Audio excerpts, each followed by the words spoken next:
like a question.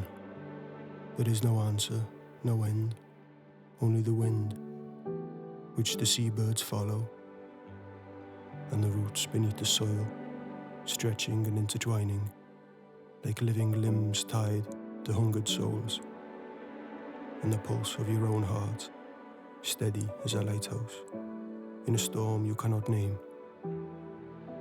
Let the horizon stretch forward, always forward, around the bend, not in search of an answer, but for the next turn.